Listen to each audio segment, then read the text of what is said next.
औज़ु बिल्लाहि मिनश्शैतानिर्रजीम बिस्मिल्लाहिर्रहमानिर्रहीम। अस्सलामु अलैकुम डियर स्टूडेंट, उम्मीद करती हूँ कि आप सब खैरियत से होंगे। आज हम सबक नंबर 5 आपके साल अव्वल का सबक नंबर 5 पढ़ेंगे। सबक नंबर 5 है अदीब की इज़्ज़त और इसके मुसन्निफ़ है मुंशी प्रेमचंद। जिस तरह के मैंने पहले भी आपसे कहा है कि कोई भी सबक शुरू करने से पहले हम उनको 2 हिस्सों में डिवाइड करते हैं। पहला हिस्सा हम मुसन्निफ़ का तारुफ़, उनके तसानीफ़ का थोड़ा बहुत वो तारुफ़, सबक का ख़ुलासा हम बयान करते हैं।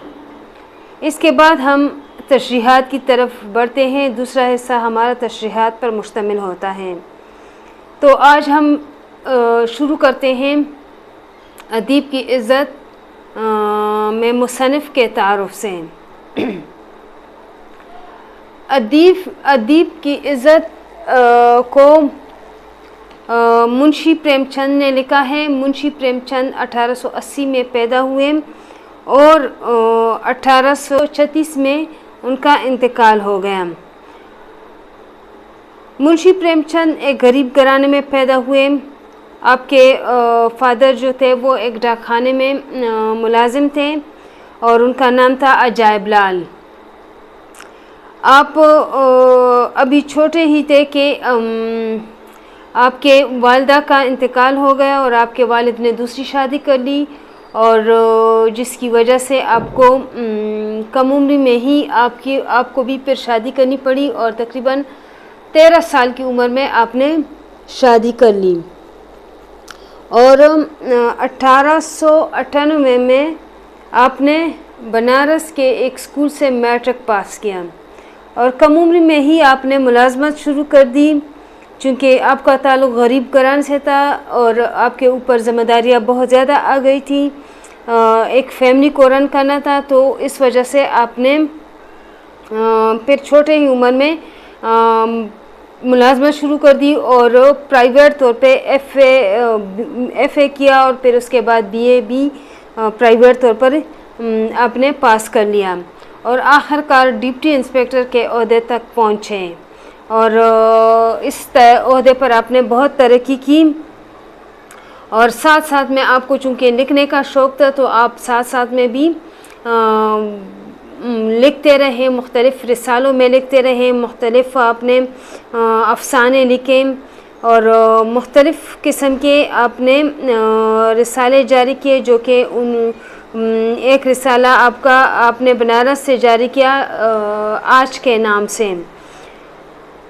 1921 में आप मुलाजमत से मुस्ताफ़ी हुए, यानी कि डिप्टी इंस्पेक्टर की मुलाजमत से आप मुस्ताफ़ी हुए और आपने बाकायदा तौर पे लिखने लिखाने का काम शुरू कर दिया। और 1935 में आपका मशहूर अफ़साना कफ़न शाया हुआ, जिसको बहुत ज़्यादा पसंद किया गया और बहुत ज़्यादा जिसकी तारीफ़ की गई। आपकी अदबी ज़िंदगी का आगाज़ 1901 से होता है, बाकायदा तौर पे आगाज़। हालांकि आपने इससे पहले लिखना शुरू किया था, लेकिन जब बाकायदा तौर पे आपने आगाज़ किया लिखने का तो वो 1901 से हैं। इससे पहले आप फ़र्ज़ी नामों से, यानी कि नवाब राय या इस तरह के मुख्तलिफ़ किस्म के नामों से आप अफ़साने लिखते रहे और उनको शाया करते रहे। लेकिन जब आपने बाकायदा तौर पे लिखने का आगाज़ किया तो उस वक्त आपने अपने ही नाम से अफ़साने जारी किए। और 1936 में अंजुमन तरक्की पसंद मुसन्निफ़ीन के इजलास की सदारत भी आपने ही की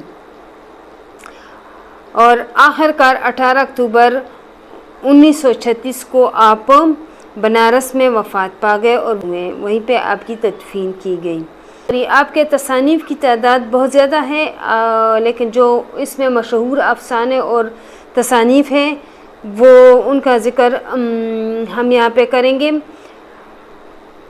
आपके अफ़सानों में है सोज़े वतन, प्रेम बतीसी, प्रेम चालीसी, आखिरी तोहफ़ा, ये अदीब की इज़्ज़त भी आखिरी तोहफ़ा से ही लिया गया है। और सोज़े वतन, जबकि आपके मशहूर नावल है बाज़ार हुस्न, मैदान अमल, बेवा और इस तरह के और बहुत सारे। अदीब की इज़्ज़त आपका मशहूर अफ़साना है। अफ़साने आखिरी तोहफ़ा से लिया गया है और उसी से ही माखूज़ है। इस सबक के अहम नकात में हैं हज़रत कमर की वफ़ादार बीवी और माली हालात, चूँकि आप शुरू ही से आपने गुर्बत देखी है, तो आपके अफ़सानों में, आपके नावलों में हमें वही टच मिलता है कि गुर्बत की ज़िंदगी कैसे होती है और किस तरह से इंसान अपना गुजारा करता है और किस तरह से वो सर्वाइवल करता है, किस तरह से उन पे मुश्किलात आती है और किस तरह वो उन मुश्किलात का सामना करता है। तो यही कुछ आपके अफ़सानों में हमें जा बजा मिलता है। दूसरा पॉइंट है कबल अज़ वक्त बुढ़ापा, शोर-ए-फाक किताब की तख्लीक, रईस के यहाँ दावत, सैर का मशवरा, मुफलिसाना हालत और बेगम का मशवरा, हाफिज़ समद से मुलाकात, कपड़े वाले से मुलाकात, यानी कि मुख्तलिफ़ दुकानदारों से आपकी जो मुलाकात हुई है, रईस का बंगला और दरबान, और हज़रत कमर की खुदारी और महफिल से वापसी, अंग्रेज़ पोस्ट से बहस, बेगम के इस्तिफ़सार पर सबक आमोज़ जवाब, और मेहमान ख़ुसूसी की आमद और हज़रत कमर से नज़म का मुतालबा। राजा साहब ने हज़रत कमर का इस्तकबाल किया और दोस्तों से तारुफ़ कराया। तो इस सबक के मेन पॉइंट्स, अहम नकात यही है।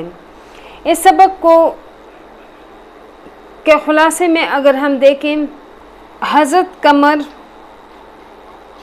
एक गरीब शायर है जो कि एक ऐसी किताब लिखने में मसरूफ़ है जो उनके ख़याल में वो उनको दुनिया का नामवर या दुनिया का मोअज़्ज़ज़ तरीन शायर या मुसन्निफ़ बना देगी, यानी कि उसमें उस ज़िंदगी का सारा तजर्बा, सारे मुश्किलात उन्होंने लिख दिए हैं और उसे उनके गुमनामी की ज़िंदगी से वो किताब उसको निकाल देगी। चुनांचे वो ना दिन देखते थे ना रात देखते थे, सुबह से लेकर रात तक वो उस किताब की तहरीर और अशात में मसरूफ़ रहते थे और उनकी बेगम ने उनको इस हाल में बहुत ज़्यादा सपोर्ट किया, बहुत ज़्यादा उनका साथ दिया, बहुत ज़्यादा उनकी मदद की और कभी उनसे कोई गिला नहीं किया, कभी उनसे कोई शिकवा शिकायत नहीं की, बल्कि हमेशा उनकी हिम्मत भांती रही और अपने हाल पे वो खुश और मुतमईन थी। हमेशा वो अदीब की वो हिम्मत बांधी कि इंशाल्लाह हमारे हालात बेहतर हो जाएंगे और ये किताब इंशाल्लाह आपके शोहरा आफाक तसानीफ में से एक तसनीफ़ होगी। चूँकि वो दिन और रात अपने ही घर में बैठे अपनी किताब के अशात में मसरूफ़ रहते थे, तो फ़िक्र माश ने उनको बहुत ज़्यादा परेशान किया हुआ था।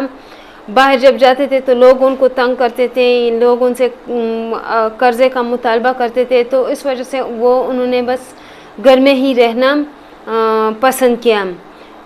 तो इन्हीं दिनों में उनको अपने शहर के एक रईस की जानिब से एक दावत पर मदऊ किया गया, जिसको उन्होंने तस्लीम कर लिया, लेकिन उनकी बेगम को फ़िक्र थी कि उनको नहीं जाना चाहिए क्योंकि ये अमीरों की दावत है और अमीरों के दावत में हम जैसे गरीबों का क्या काम, यानी कि हम जैसे गरीबों को वहाँ पे जाने के लिए उनके जैसे आला कपड़े यानी लिबास हमारे पास नहीं होता। इस किस्म के जो फंक्शंस होते हैं इस तरह के प्रोग्रामों में या तकारीब में हमें नहीं जाना चाहिए। जबकि अदीब जो था वो अपनी मिसेस के ख़यालात से उनको इख्तिलाफ़ था। वो समझते थे कि उनको शहर के रईस ने उनको इज़्ज़त दी और उनको इस वजह से बुलाया गया है ताकि उनकी इज़्ज़त में इजाफ़ा हो सके, उनको दो लोगों के साथ उनका तारुफ़ करा सके और वो उनकी तकरीब की शान बढ़ा सकें। इसलिए उन्होंने कहा कि नहीं, ऐसे प्रोग्राम में या ऐसे तकारीब में हमें जाना चाहिए और इज़्ज़त कपड़ों या दिखावे से नहीं बल्कि इंसान के काबिलियत से, इंसान के जो अंदर के जो खुदारी है उसी से इंसान की इज़्ज़त होती है, बाहर के उससे नहीं। जबकि उनकी बीवी ने उनको मना किया कि आप तकरीब पे ना जाएं और उनको राजा साहब को आप मना कर। अदीब ने अपनी मिसेस की बात नहीं मानी और वो तकरीब में चले गए और जब उनको वहाँ तकरीब में जाकर उनको जा बजा यानी कि पहले तो उनका गेटअप ऐसा था कि यानी कि उनके कपड़े ऐसे थे कि उस तकरीब में जाने के लायक नहीं थे। लेकिन जब वो गए तो पहले दरबान ने उनको मना किया कि भाई हमें कार्ड दिखाएं कि आपको वाकई दावतनामा दिया गया है या नहीं। जब उन्होंने वो दिखाया फिर वो अंदर चले गए तो फिर एक अंग्रेज़ से उनकी मुलाकात हो जाती है और इस तरह के मुख्तलिफ़ मेहमानों से उनकी मुलाकात होती है। तो उनको जगह जगह पे यानी कि जिसके साथ भी वो मिलते थे उनको अपनी इंसल्ट फील होती थी। तो फिर राजा साहब ने उनको बोला कि भाई आप जो मेहमान ख़ुसूसी आए हैं उनके लिए आपने कुछ लिखा हुआ है कि नहीं। तो उन्होंने बोला कि मैंने तो मेहमान ख़ुसूसी के लिए कुछ नहीं लिखा, जबकि मैंने इस तकरीब की मुनासबत से एक नज़म तैयार की हुई है। तो राजा साहब ने उनको बोला कि भाई आपको मेहमान ख़ुसूसी के मुतालिक लिखना चाहिए था, ना कि तकरीब के हवाले से। तो इस पर भी राजा साहब ने उनको बोला कि भाई अगर किसी और का कोई कलाम हो तो वो आप पढ़ कर सुनाएं। तो वो बुरा मान गए और उन्होंने कहा कि भाई मैं एक अदीब हूँ, मैं कोई मिरासी नहीं कि मैं किसी और के गाने गाऊँ और किसी और के अशार सुनाऊँ, किसी और के कलाम में आपके महफ़िल में सुनाऊँ।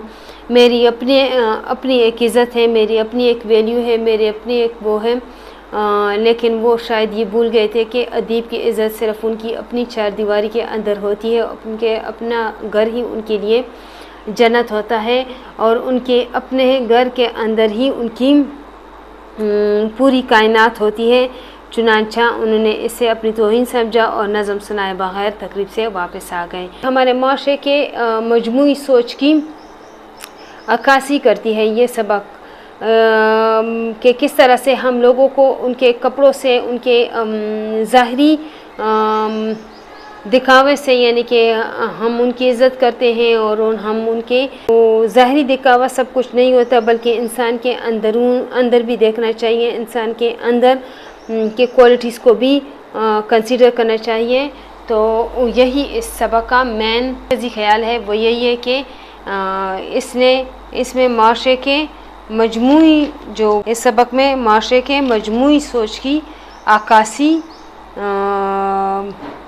अक्कासी मिलती है।